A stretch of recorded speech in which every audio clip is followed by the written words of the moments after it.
Patricia and Frank had 2 kids, Sarah and Michael. Sarah was the oldest, 32 years old and sharp as a tack. She had her mama's eyes and her mama's brain for business, though she'd spent the last few years working as a corporate lawyer in the city. Michael was 29, a big, soft-hearted fellow who'd followed in his daddy's footsteps, or so Frank thought, by working in the family construction and development business. But Frank, bless his heart, he never did realize that Michael was loyal to the person who actually taught him how to read a blueprint, and that person was Patricia.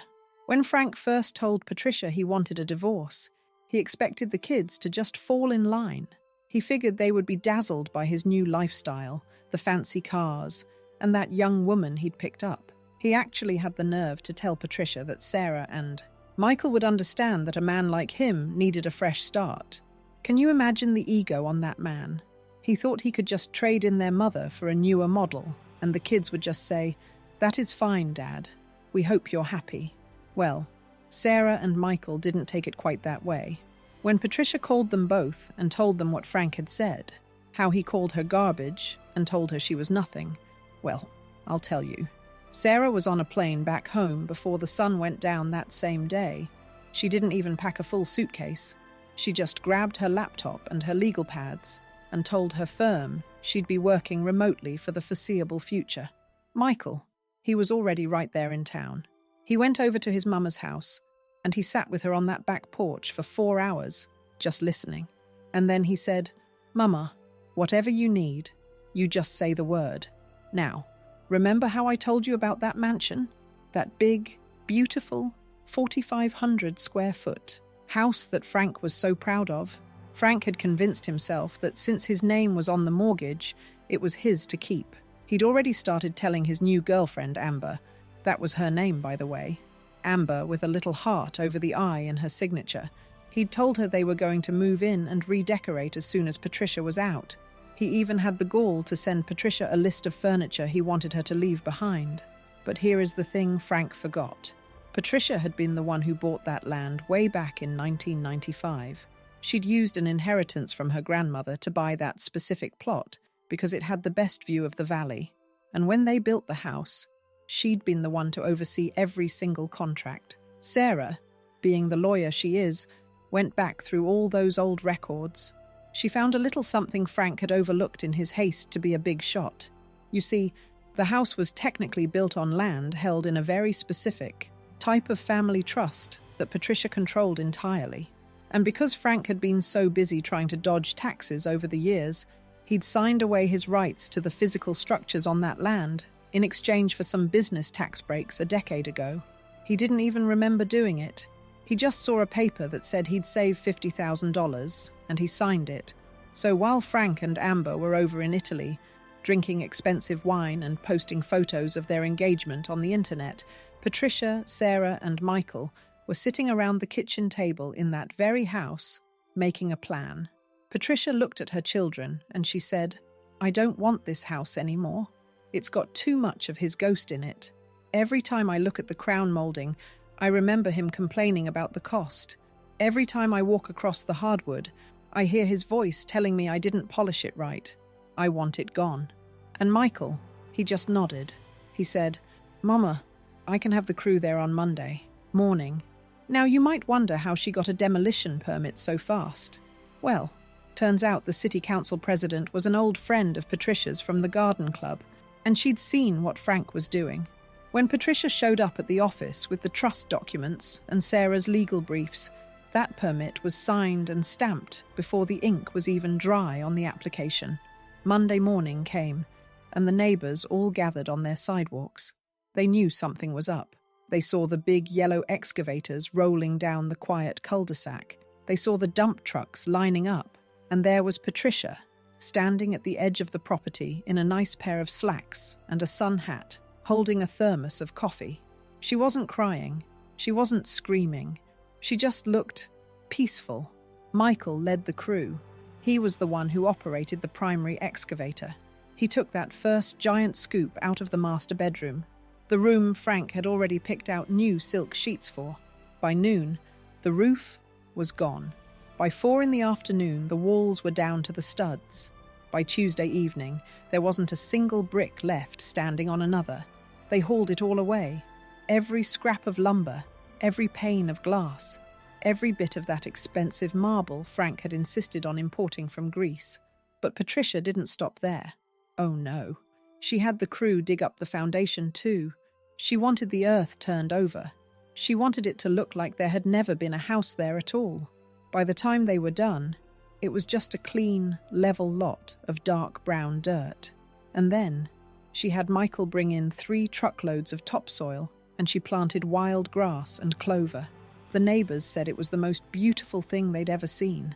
One lady from down the street, Mrs. Higgins, she actually brought Patricia a plate of cookies and told her, "I never liked that house anyway, Patricia. It was always too loud, just like Frank." Now, while the house was coming down, Sarah was busy in her own way. She was digging into the business. Sterling Development. Frank thought he owned 60% of the company, and Patricia owned 40%. He figured he had the majority, and he could just vote her out as soon as the divorce papers were finalized. But Sarah started looking at the books, the real books, the ones Patricia had been keeping in a locked drawer in her home office. It turns out that for 28 years, Patricia had been the one making the actual investments. Frank would take the profits and buy himself a new boat or a membership at the country club.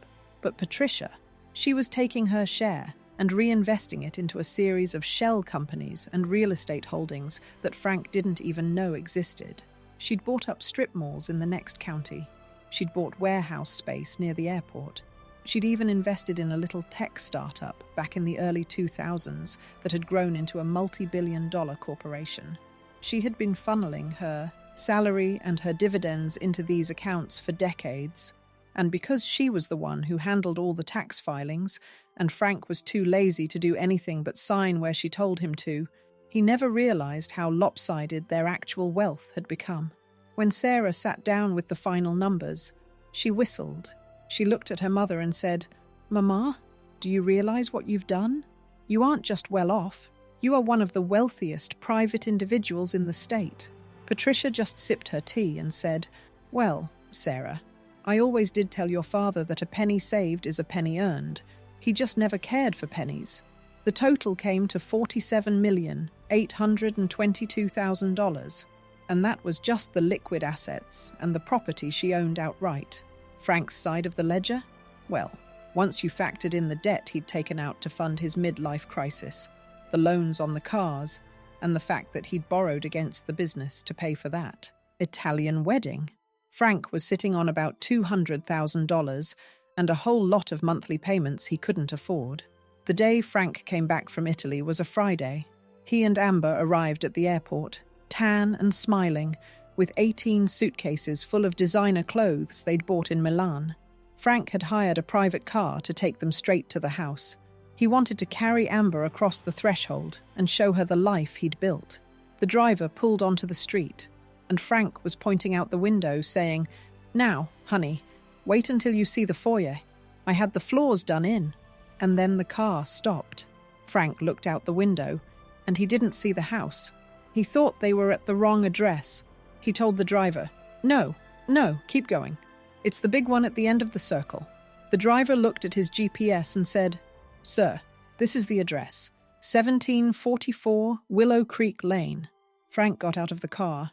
He stood there on the sidewalk looking at that empty lot of clover and grass. There wasn't even a mailbox left.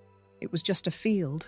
He actually walked onto the dirt, looking around like he expected the house to be hiding behind a tree. Amber followed him, her high heels sinking into the soft mud.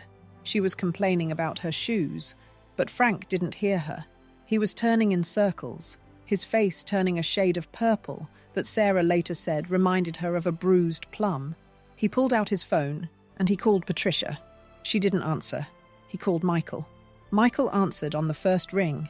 Frank screamed, "Michael, where is the house? Where is my house?" Michael, God bless him, he stayed perfectly calm. He said, "Hey there, Dad. How was Italy?" "Oh, the house? Yeah, we took care of that. Mama said she didn't want it anymore." And since it was her property, we just cleared it out for her. It's a lot easier to mow now, don't you think? Frank was so mad he couldn't even speak. He hung up and called his lawyer, but his lawyer had already received a thick envelope from Sarah that morning. The envelope contained the trust documents, the tax filings from the last decade, and a very polite letter explaining that Mr. Sterling was currently in breach of several business agreements and would need to vacate his office at Sterling Development by 5 o'clock that evening. Frank told the driver to take them to the office. He figured he could still fix this. He was the boss, after all. He'd walk in there, fire everyone, and start over. When he arrived at the office building, he marched toward the elevator with Amber trailing behind him, still whining about the dirt on her designer boots. But when they got to the 4th floor, the glass doors were locked. And there, sitting at the reception desk, was Sarah. She looked up and smiled. "Hello, Dad." "Amber, you're back early." Frank pounded on the glass. "Let me in, Sarah. This isn't funny. Where is your mother?" Sarah got up, walked over, and opened the door just a crack. She handed him a cardboard box. It had his name written on it in permanent marker. Inside that box were his favorite desk pen, a framed photo of his boat, which he was going to have to sell, by the way, and a pink slip. Sarah said, "Mum isn't here, Dad. She's currently on a private jet to the Maldives. She decided she needed a vacation after all that hard work she did for you over the years. And as for the business, well, you should probably read the papers I sent your lawyer. It turns out that because you used company funds for personal travel without board approval, and since Mum is the entire board, you've been terminated for cause." Frank looked like he was having a heart attack. "Terminated? I built this company?" "Actually," Sarah said, "Mom built it. You just stood in front of the cameras, and since you've been using the company as your personal piggy bank, the board, again, that's Mum, is suing you for the return of those funds. I'd say you owe about $3 million to the company, which is a bit of a problem, since your bank accounts have been frozen pending the audit." Amber, who had been very quiet up until this point, suddenly spoke up. "Frozen? What do you mean, frozen?" "Frank, you said we were going to buy that apartment in Paris next week." Frank ignored her. He was looking at the pink slip in his hand. He looked at the $47 million figure Sarah had circled on the audit summary. He whispered, "How? How did she have all this?" Sarah just shrugged. "She watched you, Dad. For 30 years, she watched you take the credit and spend the money. She knew exactly who you were. She just waited until you proved her right. You told her she was garbage, Dad. You told the woman who built your entire world that she was nothing." Frank slumped against the wall. He looked old.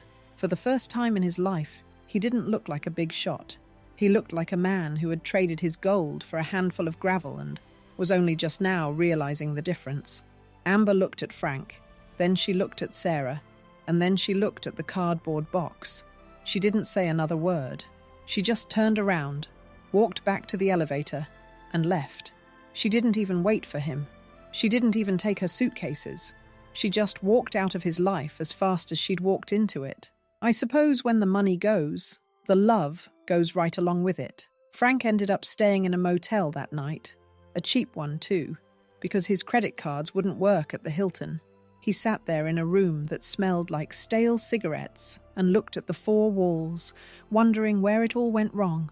Meanwhile, Patricia was sitting on a white sand beach, watching the sun set over the Indian Ocean.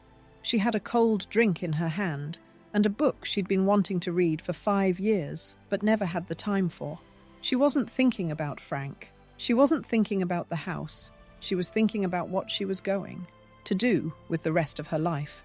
When she got back from her trip, she didn't buy another mansion. No, she bought a nice, comfortable farmhouse on 60 acres of land, about an hour out of town.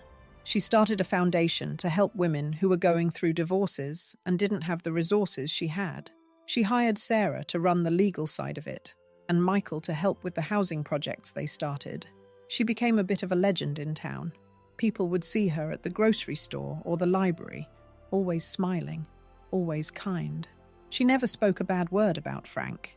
She didn't have to. Everyone knew the story. And Frank?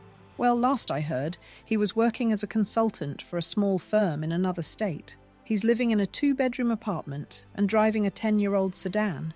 He tried to sue Patricia for a larger share of the assets, but Sarah handled the case herself. By the time it was over, Frank actually ended up owing Patricia more money in legal fees than he was asking for in the first place. He still calls the kids sometimes, trying to explain his side of things. Sarah is polite, but distant. Michael will take him out for a burger once a year, but he makes Frank pay for his own meal. They don't hate him. They just see him for what he is. A man who had everything and threw it away because he thought he was more important than the people who loved him. It just goes to show you, doesn't it? You can spend 30 years building a kingdom, but if you build it on someone else's back and then try to push them down, don't be surprised when the whole thing collapses. Patricia is 70 years old now, and she says she's never felt younger. She spends her mornings in her garden and her afternoons with her grandkids. She's got all the money she could ever need, but she says the most valuable thing she ever got out of that divorce was her name back. She doesn't go by Sterling anymore. She went back to her maiden name, Miller. Patricia Miller. I saw her a few weeks ago at the farmer's market. She was buying a basket of peaches and laughing at something Michael's youngest daughter had said. She looked radiant, and I couldn't help but think about that day on the sidewalk, with the excavators and the dust. She had to break everything down to the ground so she could grow something real in its place. It takes a lot of courage to start over when you're nearly 60 years old. Most people would have just taken a settlement and faded away. But Patricia, she wanted to make sure that the world knew she wasn't just some shadow behind a man. She was the sun he'd been orbiting all along. Now, you listen to me, because this is the part people always forget. It wasn't just about the money. $47 million is a lot of money, sure. But the real victory was that she didn't let him turn her bitter. She could have spent her life hating him, trying to ruin every single day of his existence. But instead, she just removed him.